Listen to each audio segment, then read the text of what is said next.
Presas and Eskrima Presas. I also do a few other systems, Balintawak, Eskrima, and Kali. We just do it under the Presas family systems. Now, we got like 40 minutes. What can you learn in 40 minutes? Not a lot. Okay, so obviously we're going to go through things. I'm only going to show you one thing today. The thing that makes Filipino martial arts very popular is their drills. It brings a lot of different attributes. Now, when we do things, martial art techniques will fall into three categories. Sometimes they fall in multiple, but the three categories are broken down into fitness, form, or function. Fitness, physical attributes, which we're going to work a little today. Coordination, speed, strength. Form, technical precision. Function, what works. Now, each of those categories have to be broken down again. We have to decide what the needs of the person is. The needs of someone who is in our schools is different than someone who's working in the streets as a police officer, as opposed to someone in the military, maybe in the Middle East. So a lot of times what happens, we try to make a hammer use everything, or fix everything. As much as you like to hit your computer with a hammer, it's not always the right tool. So today is about attributes. Now these techniques can also be utilized for self-defense techniques if we isolate elements of this. So we're going to work on getting both hands going with this. So I'm going to go relatively quick. You can do this stick and dagger, sword and dagger, or just single stick for this drill. It'll give you also a template that we can implement some disarms in. But the big thing on this is going to be more coordination today. Now, a lot of times what happens, the body has 9 natural weapons. 2 feet, 2 knees, 2 elbows, 2 fists, and your head. When we put a weapon in your hand, you usually lose most of the weapons and go down to thinking it's just a weapon. You have one weapon. We forget that this hand can be used in these. And it's cool, funny because we're watching these movies, watching Jackie Chan and Jet Li movies, everyone sword fighting, kicking, all this other stuff, and we do it like, and I beat you with a hammer. Which is good because I got issues and martial arts is cheaper than therapy. So, what we're going to start off with is relatively simple. We have 2 different types of blocks we're going to do for this drill. We're going to have if you're just doing it with a stick, you can brace block it, or you do an unbraced. Brace is the street defense. Okay? When the heavier the weapon, the more force, the stronger the block you need. When we're stick fighting, it's sort of like sparring in classes, dueling. When there's heavy commitments, that's when we can actually take our katas and use bunkai. So each technique's a little different. What we do in the ring is going to be different in the street. So for this drill, since we're working coordination, an unbraced block is fine. All right, especially if we're going to use the stick and dagger. But as his strike gets stronger, I need to have a bigger block. I'll go anywhere from here. All right, so I have a one-hand block or an unbraced, a hand and a half, which is our braced, and the 2-hand block. Depending on the weight and force of the weapon, I increase the blocks. Right. Now, and obviously, why not just use the strongest one? Well, like in sparring, sometimes we do a heavy block, and sometimes we just do a little parry, depending on the type of attack. So, what's going to happen for now, if you're all righties, hopefully, we're all going to go right foot forward. If it's lefty, then you're going to do your left foot forward. But both of you have to have the same foot. What I'm just going to do right now is simply, he's going to swing here at me with the number 1 4-hand strike. I'm going to do my brace block. What I'm going to do is grab in between the stick in the hand and backhand the leg. Okay? The swing comes down here, block, grab, hit. Just like you're doing a down block or a hammer fist strike low. So I do block, grab in between the stick and the hand, and here. Now the reason why I grab here and not here is sometimes we don't know what's going to be in our hand. And what if it's an edge tool? So first of all, when he swings at me, I'll block flat of the weapon, because especially if this is an edge weapon, edge on edge, metal on metal is going to cause a stress fracture. So obviously I'd go farther up onto his arm as opposed to going on here, but we're going to assume it's a stick. So if I grab this end and I happen to have an edge tool and I go down, I only get to do that once with my right hand. Then they call me Stumpy. And I don't know about you guys, but I never want to be called Stumpy. So when the swing comes in, I do my block. I'm going to do a light grab here and hit the leg. I do the same. Now I'm going to swing at him. He's going to do his light block, grab my wrist, hit the leg. That's all we're going to do. And that's going to end up turning into a 2-person drill. Yeah. This is a good time as everyone pulls out a knife. Okay, so this is soft. Now, it's a long weekend, so you can beat on each other. Unfortunately, no one's beating on me today, so I'm not worried about getting hurt with this. Hopefully. So, you know, take it easy, obviously. Now, this is going to be an open hand strike in a moment. But right now, it's a tool. Swing comes through here like this. I block and I check with this. Now, with the knife, because I block with the stick and I'm checking here, I'm not worried about edge-on-edge contact because it's not blocking, it's checking. I can go up here on the hand. So swing comes in here, block, check. That's no different than block, check, right? Block, grab, block, check. So here's the thing we're going to add. That's not adding. So 1, 2, 3. I'm going to poke the shoulder. Okay? For those that don't have a knife, it's 1, 2, 3, I'm going to hit back. Now, here's why I do it. Okay, if we look at the stripe pictures, I'm here like this and I'm hitting down here. The stripes on the end of my stick aren't only just for identification, these are the site of my weapon. It's a hammer. The power of the hammer is at the end. So if I'm this close to hitting with the leg, if I strike forward, I'm hitting with the belly of the stick. And for those who've done a little baseball, the closer to the middle, the more it is a bunt than it is a home run. So when I hit someone with a stick, I really want to do a home run every time. Can't always do it. So when he swings over here, block, check, he's not in that range to get that full power stroke. So this pushes him back so he can get that shot. Now we're not going to be moving with this. We're going to make this a two-person drill. All right, but right now the swing comes in and block, check, hit the leg and stab. That stabbing is going to represent a palm heel or a punch, most likely a palm heel, even if you go to the face, because we know teeth get stuck in knuckles. The head is 8 major bones, hands like 54. This is going to break quicker than that. So we palm heel the head or palm heel the chest to push him back so we can get the power stroke strike with our stick. So one more time, block, I check with the knife, hit the leg, poke in the shoulder. Back. So he blocks and then he checks on the knife, then hits the leg, pop and stabs. He feeds me my number 1. And now it becomes a two-person drill.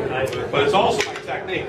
Whenever I do this, just feed him one. I go here like this, and I'm hitting him twice. Actually 3 times, including this. I don't do one shot. I don't just block and hit.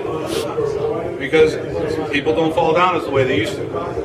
Also, we don't have the time to train as much as we used to. You know, the one punch, the hard-style karates were great at one time.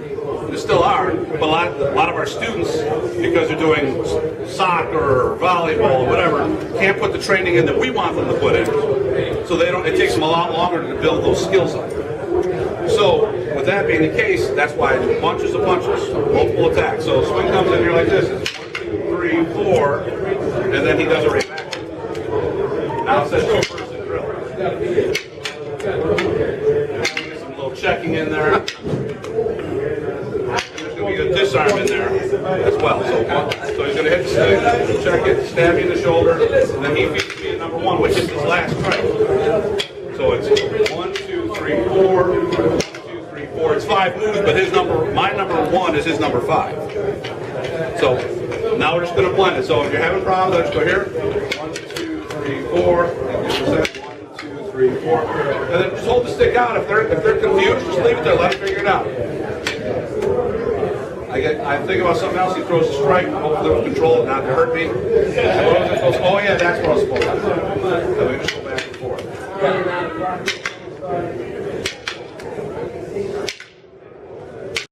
This drill, if you like it, you'll be able to retain it. So what we're going to do now is put in the knife disarm. So we're going to try to disarm both of his weapons. Okay, we're going to isolate one at a time.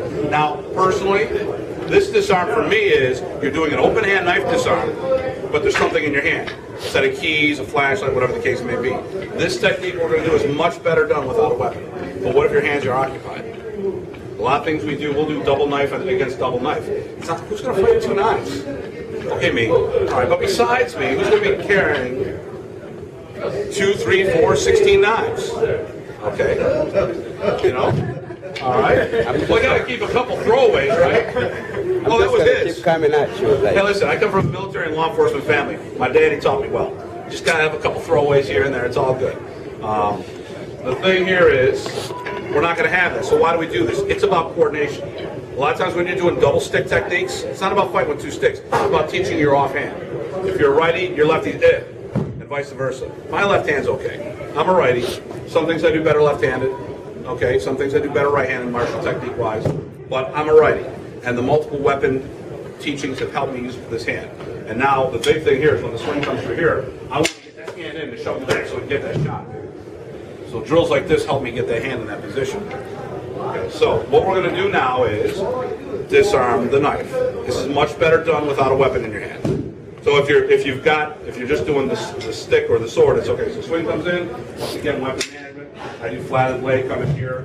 How he comes in, does his technique. 1, 2, punch, and I carry this here. I grab this and I go in. Now obviously I have a blade, so I would be cutting into fingers. All right.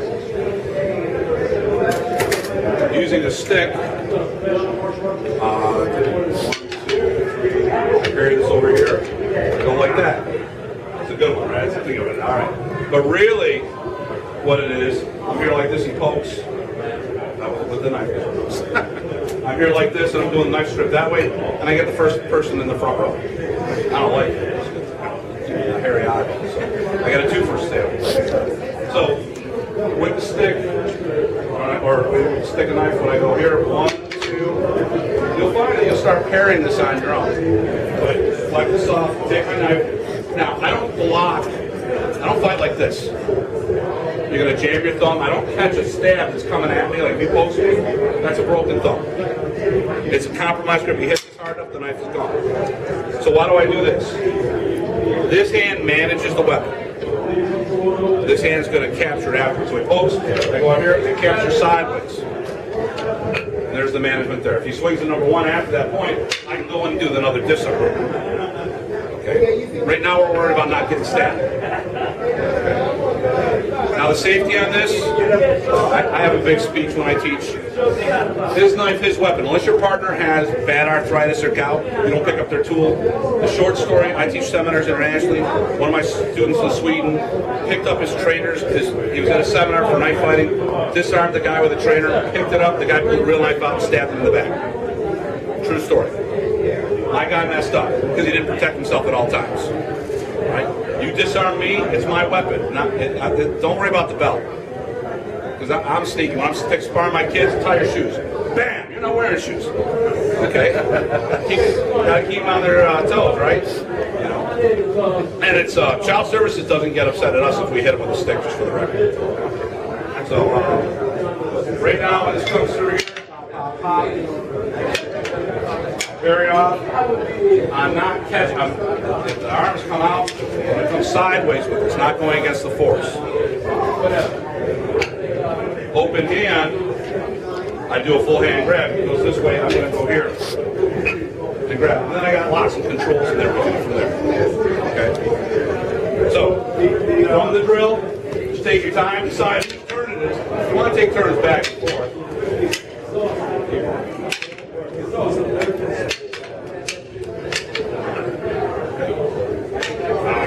Yes. I was just wondering that the disarm and takeaways on his second side, and he comes around the second time, right? You can, whatever side is good. There's no particular side. We can just go right here and just I feed it one. Lock, check, come in here and go this way. Or anytime, just throw the stab period to isolate it out of the drill. Then when you feel comfortable, then put it in the drill. But it really doesn't matter because you're going to take turns with it. Technique, from a technical point of view, can be any tool we have. I just happen to have a tomahawk with me. Go figure. I won't tell you where it was stuck. Actually, it was in my belt. Okay. So, tomahawk. You say, well, how the heck are you going to carry a tomahawk? The tactical tomahawks that we do, the synthetic ones, are a great substitute for a claw hammer. Who has a claw hammer on? Okay? But you can't practice with those because they're heavy and the claws are very sharp. We found this out the other week. They're a lot sharper than you would think. They'll go through a uniform like that. Not my uniform, because I wouldn't let my students touch it. And the nice thing about with a hammer, the weight of a claw hammer, it's huge. So what is a claw hammer? What is a tomahawk? Well, let me see what martial art weapon we might do. A kama. Okay, most weapons that we have in our martial art repertoire were farm tools of some sort, some kind of tool. So whether we do this with a kama, whatever. The swing comes in here, I brace, because all I got is a hammer. I hit him in the leg. Of course, if it was a tomahawk, we'd chop him off with the leg. All right, swing up here, and I hit. If he blocks, I pull this down and hit him again. And then I chop him. Okay? So all the stuff we do, any kind of tool we pick up. So comes in here, block check, counter hit. There's the same thing back to me. 1, 2. little harder with our hammers or our tomahawks because I can hook things easier. But hey, there's a knife disarm again when they chop. But once again, we're not going to have a tomahawk. We would never carry a tomahawk with us. But a hammer, like a lot of people who do tomahawk techniques, you see hitting in the head, there's a problem with that. It's going to get stuck. Okay, I relate my weapons to tools. A stick is a hammer. It's an impact weapon. Impact weapons are some form of a hammer. A bow is a sledgehammer. Okay? A blade is a saw because you want to cut. If I take a blade and I hit with it, it becomes a chopping tool like an axe. And those who've watched people chopping, I'm sure you've done it, or you see those lumberjacks on television, they're climbing up and down, all this other stuff. The axe gets stuck in the target. If it's one-on-one, pop. You know, like in the movies, we have one zombie, you stick it in his head, who cares? But zombies never travel alone. There's always like 30 or 40 of them. And you need to keep this. Gotta relate to the younger ones around here. You know what I'm talking about, right? Yeah, there you go. All right. So the thing here is, if it's an impact tool, I can hit anywhere in the body. If it's an edged weapon and I hit if I take my blade and hit like a hammer, it's gonna get stuck in bone. We have to know, our skin is, our clothing is external body armor. Our skeletal structure is internal body armor. And we have to understand sometimes that armor will also get things stuck in it to keep it safe, or Murphy's Law hits, get stuck in it to take your weapon out of your hand. So, the last disarm that we're going to address today, it's the #1 stick strike. You're probably going to feel a lot better with this one. Now, there's more places you can disarm, but when I go here like this, block, check, folks here, he swings over here like this. What I'm going to do is, I'm going to do a two-hand block here. I'm going to bring this across my belly, and there's the belly strip. I can hit, swing through.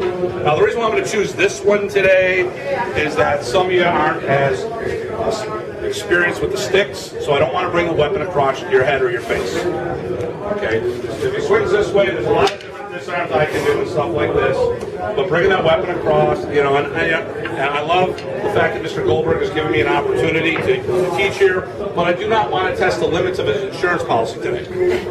So, this #1 comes in here. I'm going to put my strong hand on top, go across the belly in here. Now, when I do this drill, I would do both disarms. My partner would take it easy on me and not go too fast. So, wherever your knife is. I don't want to know. All right, so I'm going to do here like this. He goes back here like this. I do the first disarm. He throws the second one at me. I go here. The reason why I want to do is I want him to train that it doesn't stop with one strike. How many times we do a disarm and, hey, we disarmed the knife. Well, what about the guy's other hand? The guy had the intent to use a weapon on you, use lethal force. Do you think the intent's changed that the weapon's gone? Okay, so I want to hit him multiple times. Bad dog. Bad. Stay away. Bad. All right? So, 1, 2, 3, 4. We can choose whether we're going to do this disarm or not. Pop. I do the disarm. He swings in here like this. I brace it here, right? Using the forearm. I'm going to go the puño, which is the butt of the strike. Pull the top. Pulls across your belly. You got to hold it there. Since it's a crowded room, let's keep it less than dynamic and just do the belly strips outside the drill. But you can put this, so he swings, I do my block, pop. Since it's an impact weapon and not an edge weapon, I bring it across my belly and I turn. Now, if the person is stronger, I'll attack the elbow, grip extended. I may strike up here. If we have the knife, we're stabbing in the soft tissue area. Okay. But I mean, and this nice thing about this disarm, if he gives me an overhead, I put it in the same position. If he gives me a backhand strike, I can still make it work from there. If he, so he pokes me in the belly, I can still make this disarm work. So this is one of my favorites because it's one of the more versatile disarms. When we were taught the system, you had 12 angles of attack, and you learned a different disarm for each angle. What we're supposed to do is go back later and try to do those disarms off multiple angles. We didn't. We're trying to learn the next thing, the next kata, the next disarm, the next whatever. So what I do now in our organization is we do one disarm against as many different angles of attack as possible. Because then your students are going to have much better ownership of the material afterwards. It's not, well, Sensei told me to do it here and here and here, so that's why I do it. You know, then they find out they will have great successes and great failures, and from those failures, they're going to understand what's going on. So with this one last tweak about that tom, I do the block, the top hand goes over top, I bring this to my belly because it's not a blade. And all I'm going to do here is, since I got enough belly to go around for most of you guys, I just, after a little cushioning, it'll melt to the stick a little bit. But I just go here, and I twist. I can step forward into it, or I can step back. All right? So one last time, we'll switch sides. One last time here. Swing comes at me, my right hand's up. Okay? So because if we crash into each other, there's an elbow there. All right? If I have the other hand up, he's going to hit me in the arm. So then I pull this over top, and I twist. And then you can give any sort of extra checking or hitting to help do that. So, all right, it's the last piece. I hope everyone enjoyed themselves with this. All right, you know, it's a little taste. Like I said, the thing here is to start trademarking. Filipino martial arts, we do just as much open hand techniques. The difference is this is just a teaching tool. Getting the hands coordinated, working around, not only navigating around your body, but your opponent's body, and both having weapons. So it heightens coordination, speed, flow. So we're going to end right here. Grandmaster Guro is up next. He's got a 5-minute break. If you are interested, if you put the sticks up here, that's great. And those who are interested, I do have flyers and cards for some of our upcoming events. And you can always look at DatuHartman.com. And I want to thank everyone else.